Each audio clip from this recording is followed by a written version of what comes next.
सृष्टि की रचना जितनी अद्भुत है उतनी ही रहस्यमय भी। मनुष्य का जन्म, उसकी आत्मा का अस्तित्व और उसका गर्भ में प्रवेश, यह सब एक ऐसा विषय है जिसे समझने की कोशिश में कई शताब्दियां बीत चुकी हैं।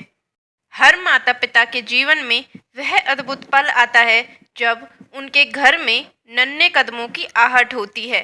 एक नई जीवन की शुरुआत, एक आत्मा का आगमन। भारतीय संस्कृति में गर्भ में पल रहे बच्चे की आत्मा को एक विशेष स्थान दिया गया है।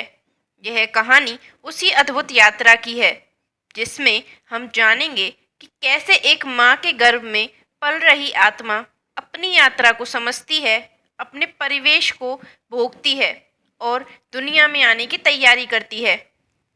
तो बने रहिए हमारे साथ, क्योंकि इस वीडियो के अंत में आप जानेंगे कि गर्भ में आत्मा के आगमन का समय, उसका महत्व और कैसे यह ज्ञान आपके जीवन को बदल सकता है।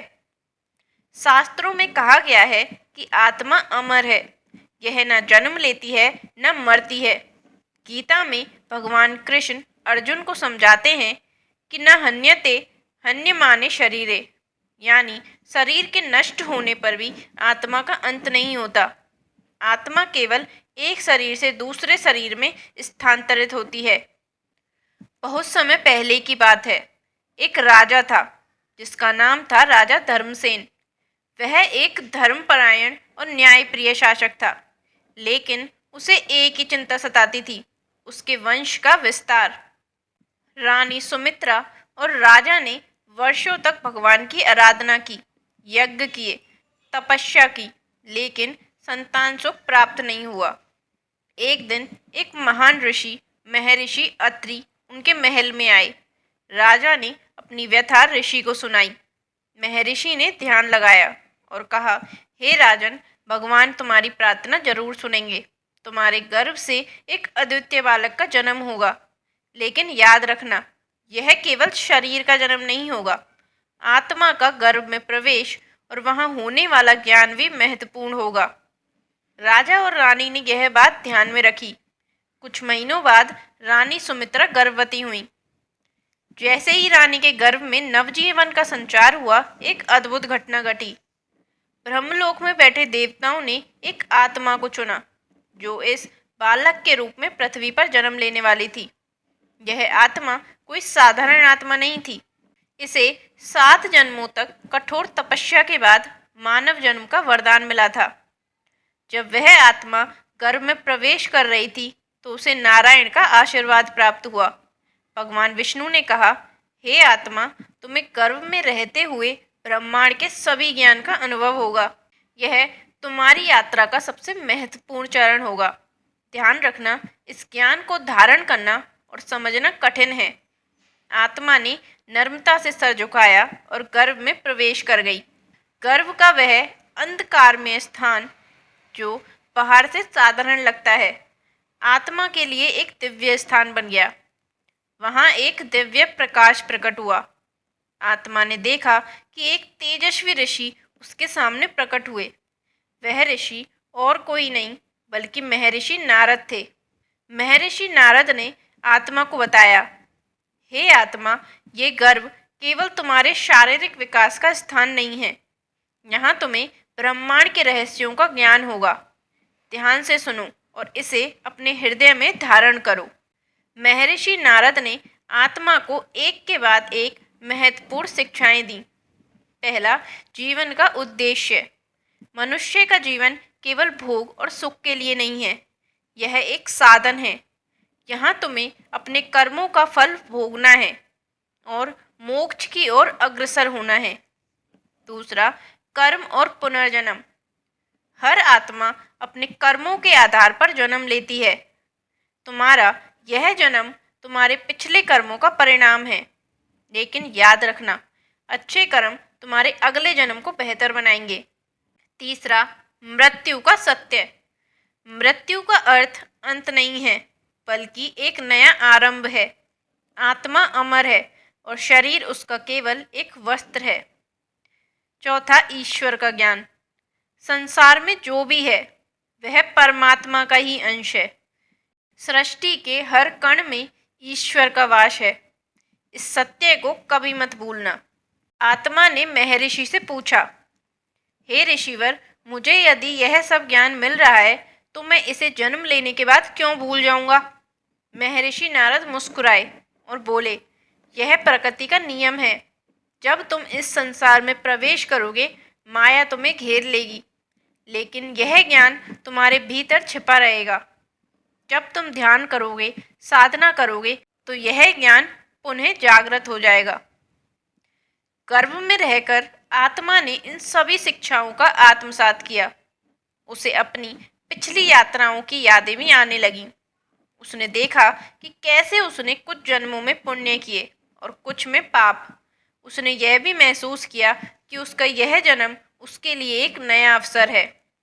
आत्मा ने भगवान से प्रार्थना की, हे प्रभु, मुझे ऐसा जीवन दीजिए कि मैं आपके मार्ग पर चल सकूं और संसार के लिए कुछ अच्छा कर सकूं।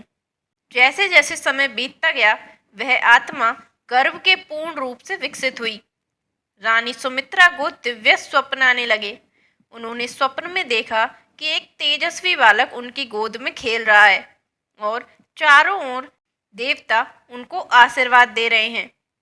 अंततः वह दिन आया जब बालक ने जन्म लिया। पूरे राज्य में हर्षोल्लास का माहौल था। राजा धर्मसेन ने उस बालक का नाम विवेक रखा। विवेक ने बचपन से ही अद्भुत गुण दिखाए। यह अन्य बच्चों से अलग था। छोटी छोटी बातों में गहरे अर्थ ढूंढता था। जब उसने पहली बार वेदों और पुराणों का अध्ययन किया तो उसे ऐसा लगा मानो वह पहले से ही सब कुछ जानता हो। राजा और रानी को एहसास हुआ कि उनका पुत्र साधारण नहीं है। विवेक ने बड़े होकर राज्य को एक नई दिशा दी। उसने प्रजा को धर्म, सत्य और न्याय का मार्ग दिखाया। इस कथा से हमें यह शिक्षा मिलती है कि आत्मा का जन्म केवल एक प्रक्रिया नहीं बल्कि एक दिव्य यात्रा है। गर्भ में भी आत्मा को ज्ञान प्राप्त होता है। हालांकि जन्म लेने के बाद वह इसे भूल जाती है, लेकिन यह ज्ञान उसके भीतर छिपा रहता है। यदि हम साधना और धर्म का मार्ग अपनाएं तो इस ज्ञान को पुनः जागृत कर सकते हैं। चलिए हम एक और ऐसी कथा के माध्यम से जानेंगे कैसे गर्भ में एक बच्चे की आत्मा को ब्रह्मांडीय ज्ञान प्राप्त होता है। एक माँ जिसका नाम राधिका है अपने पहले बच्चे के प्रति उत्साहित है। उसकी आंखों में ख्वाब हैं, उम्मीदें हैं और उसके दिल में एक नई जिंदगी की धड़कन है। राधिका का गर्भ जिस पर प्रकृति का अनमोल वरदान है, धीरे धीरे बच्चे की आत्मा को सुगंधित अनुभवों और भावनाओं से भरा हुआ है। इस गर्भ की दुनिया में बच्चे की आत्मा का नाम आर्यन रखा गया है। आर्यन जो अभी अपने माता पिता की कल्पनाओं में बसा है, गर्भ में ही अपने जीवन के पहले अनुभवों को जी रहा है। वह न केवल अपनी माँ के शरीर में बल्कि उसके दिल और आत्मा में भी धड़क रहा है। आर्यन की आत्मा को गर्भ के अंधकार में से गुजरते हुए अनजाने के प्रति जिज्ञासा महसूस हुई। उसे सुनाई देता है बाहर की दुनिया का शोर, जहाँ लोग खुश हैं, मुस्कुरा रहे हैं। यह उसके लिए एक रहस्य है। वह सोचता है, क्या हो रहा होगा बाहर? क्या मैं भी कभी उस खुशियों के संसार का हिस्सा बनूंगा?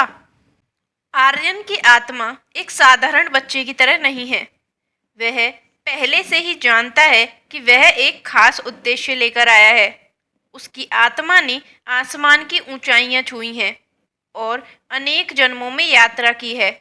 जो बच्चे गर्भ में आते हैं वे सिर्फ अपनी माँ के शरीर में नहीं बल्कि दुनिया के साथ एक गहरा संबंध रखते हैं। आर्यन को गर्भ के शांत वातावरण में अपने परिवार की भावनाएं समझने को मिलती हैं। वह अपने माँ की उदासी, उसके सुख दुख और उसके सपनों को महसूस करता है।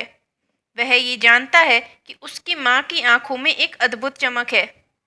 एक दिन आर्यन ने महसूस किया कि उसकी माँ ने एक पुराना गीत गाया।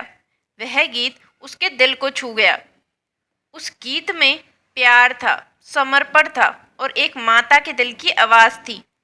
आर्यन ने यह संकल्प लिया कि जब वह इस दुनिया में आएगा वह अपनी माँ को हर खुशी देगा, हर संघर्ष में उसका साथ देगा। समय बीतता गया और आर्यन माँ के गर्भ में ही और भी गहराई से अपने परिवेश को समझने लगा।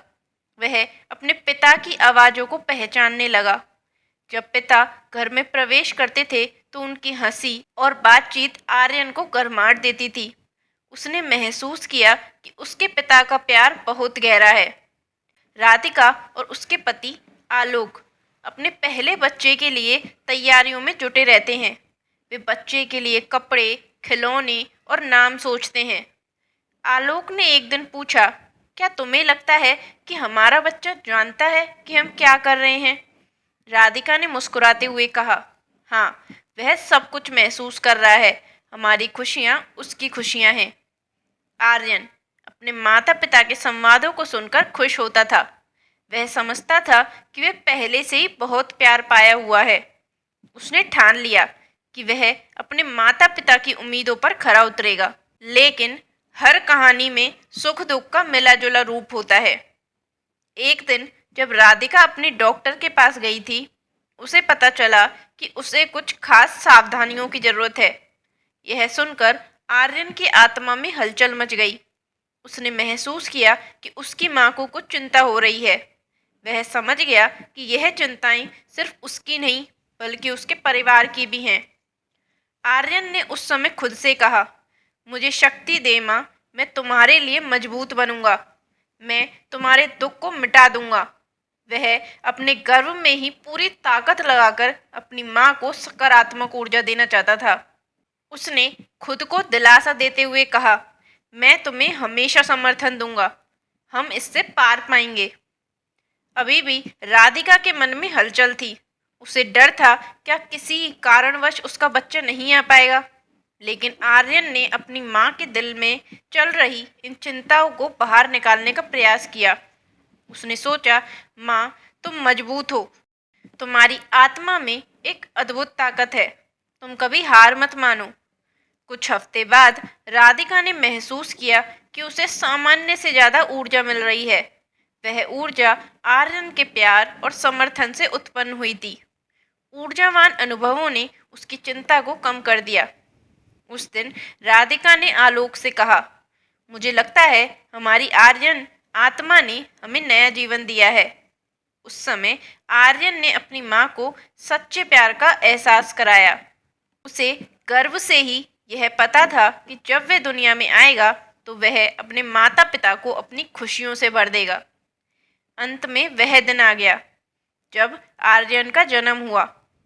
यह एक अद्भुत लम्हा था जब उसने पहली बार अपने माता पिता की आंखों में देखा। सब कुछ उसकी आंखों के सामने धुंधला था, लेकिन उसके दिल ने महसूस किया कि वह कहीं ना कहीं घर आ गया है।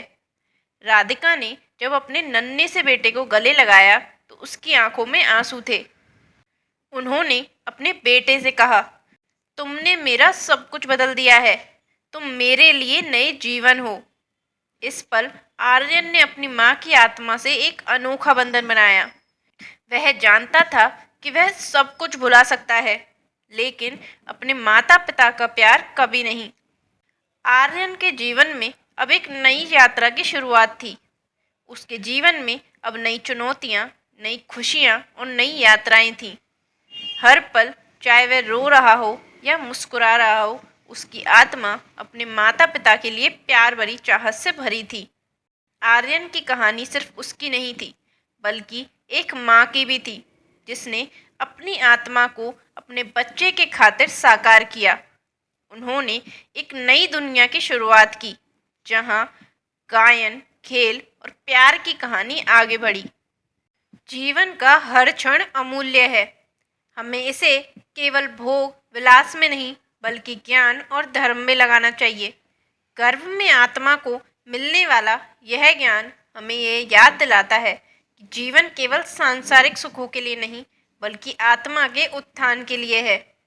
इस कथा के माध्यम से हम आत्मा की अनंत यात्रा को समझ सकते हैं और अपने जीवन को बेहतर बना सकते हैं। शास्त्रों और आधुनिक शोध दोनों का मानना है कि गर्भावस्था के दौरान माता पिता की सोच, भावनाएं और कर्म शिशु की आत्मा और मानसिकता को प्रभावित करते हैं। उदाहरण के लिए, अगर माता शांत, प्रसन्न और भक्ति में लीन रहती है तो आत्मा पर सकारात्मक प्रभाव पड़ता है। वहीं चिंता और नकारात्मकता का प्रभाव आत्मा को अशांत कर सकता है। यही कारण है कि गर्भवती महिलाओं को भजन, गीता पाठ और सकारात्मक गतिविधियों में लीन रहने की सलाह दी जाती है। अगर आपको ये वीडियो पसंद आई तो इसे लाइक करें, शेयर करें और हमारे चैनल को सब्सक्राइब करें ताकि हम आपके लिए और भी ऐसे प्रेरणादायक वीडियोस ला सकें। जय माता दी।